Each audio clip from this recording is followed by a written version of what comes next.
Boston bearing the brunt of the snowstorm. Thousands of Massachusetts residents are without power as hurricane-force winds topped 70 miles an hour. Coastal flooding also forcing road closures in certain areas. Well, let them tweet. Brands wasting no time and going through the so-called Oreo moment during the blizzard. Here now is Bruce Turkel from Turkel Brands. Cheryl Casone is back as well. Bruce, I mean, it was amazing to watch a lot of the really funny things go by on Twitter during the storm. What was your favorite?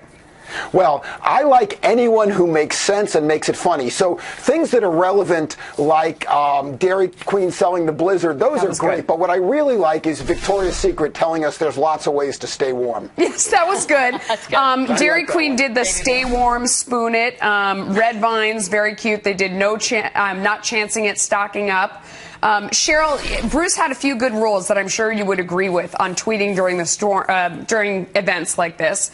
It has to do with staying relevant and also, making sure that it doesn't get deadly or dangerous or not funny any longer, actually, right? that's my problem, though, and I think that companies have to be very careful not to be a downer on all of this, but you've got to be careful and not attach yourself to something. I mean, there was loss of life. There was a teenager that had an accident up in Long Island, and he died during the storm. So do you want to be that company that attaches yourself to Snowmageddon, Snowpocalypse, whatever? I just think that they're kind of taking a dangerous path. And look, the Victoria's Secret thing, pretty darn funny. But I don't know, if I was a company right now, I'd kind of watch my back. We can make a lot of mistakes on Twitter. Many journalists already have. Yeah, Bruce, what's your advice to people out there without being a buzzkill?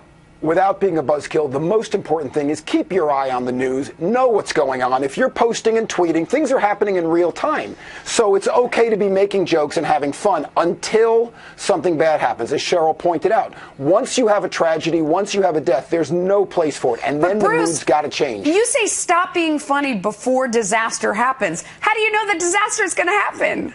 Well, disasters always happen, and with the 24/7, 365 news cycle, anything that happens is going to get promoted. You gotta pay attention. You have to be relevant, and you can't just start sending things out that are clever and funny and not watch where they're going and how they're hitting.